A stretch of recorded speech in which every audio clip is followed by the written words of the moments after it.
રાજકારણમાં જ્યારે કોઈ નેતા પક્ષ બદલે છે, જ્યારે રાજીનામું અચાનક સામે આવે છે, ત્યારે સૌથી વધારે કોઈ પાર્ટી નથી છેતરાતી, છેતરાય છે જનતા.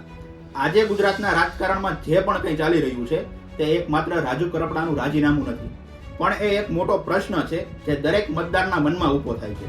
શું રાજકારણમાં હવે કોઈ સિદ્ધાંતોનું મૂલ્ય રહ્યું નથી? શું હવે માત્ર સત્તા, સમીકરણ અને સ્વાર્થ જ રાજ કરે છે? નેતાઓના રાજીનામા અને પક્ષપલટાની આ મોસમમાં જનતા ગૂંચવાઈ જાય છે.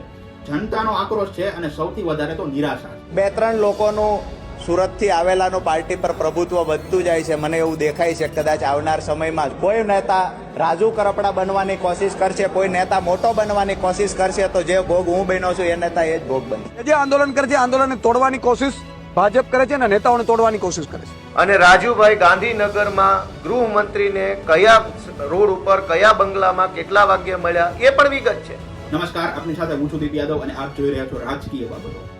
જ્યારે રાજુ કરપડા જેવા કિસાન નેતા, જેને લોકો સંઘર્ષનું પ્રતીક માનતા હતા, તેઓ પક્ષ છોડે છે, ત્યારે સામાન્ય માણસ પૂછે છે, શું આપણે પક્ષને જોઈને મત આપવો, નેતાને જોઈને મત આપવો, કે પછી આપણે સમસ્યા જોઈને મત આપવો?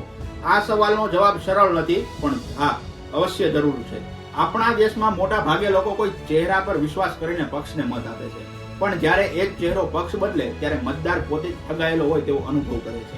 હવે સમય આવી ગયો છે કે વ્યક્તિ પૂજા બંધ થાય. પ્રશ્ન એ નથી કે કયા પક્ષમાં છે, પ્રશ્ન એ છે કે શું તેણે તમારા વિસ્તાર માટે કામ કર્યું છે, વચન પૂરું કર્યું છે, સમસ્યા ઉકેલી છે કે નહીં. આમ તો જોવા જઈએ ને તો આંદોલનમાંથી રાજકારણમાં આવનાર ઘણા નેતાઓનો ઇતિહાસ તમે જુઓ. શરૂઆત જનતા માટે થાય છે, પણ અંતમાં પક્ષની શિસ્ત અને સત્તાની લાલચ તો આવી થઈ જ જાય છે. અહીં એક બીજી હકીકત પણ છે જે જનતાએ જરૂર સમજવી પડશે. રાજકીય પક્ષો ઘણીવાર ખેડૂતો, યુવા અને આંદોલન જેવા મુદ્દાઓને ભાવનાત્મક ઉપયોગ કરે છે. જ્યાં સુધી વોટ જોઈએ ત્યાં સુધી નેતા મહત્વનો લાગે છે, પણ જ્યારે કામ પૂરું થાય અથવા નેતા માથાભારે બને ત્યારે તેને સાઇડલાઇન કરી દેવામાં આવે છે. આમાં નુકસાન કોને થાય છે?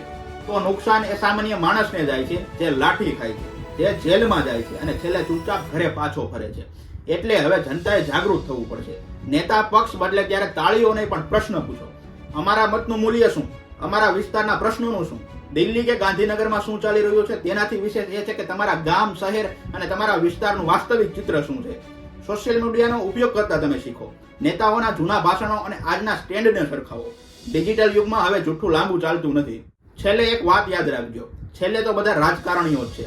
આ વાક્યમાં નિરાશા છે, પણ લોકશાહીમાં જનતા માલિક છે. જો જનતા જાગૃત હશે તો નેતા ગમે તે પક્ષમાં હશે તેને પ્રજાના કામ કરવા જ પડશે. વિશ્વાસ કોઈ પક્ષ કે કોઈ વ્યક્તિ પર નહીં, પણ વિશ્વાસ રાખો તમારા અધિકારો પર. પક્ષ બદલાય કે નેતા, પણ શું જનતાના નસીબ બદલાય છે? તમને શું લાગે છે, રાજકારણમાં વિશ્વાસ કોના પર કરવો જોઈએ? તમારી રાય કમેન્ટમાં અવશ્ય જણાવજો. અને હા, આવા જ વધુ વિડીયો માટે અત્યારે જ રાજકીય બાબતોના સોશિયલ મીડિયા હેન્ડલ્સને ફોલો કરો.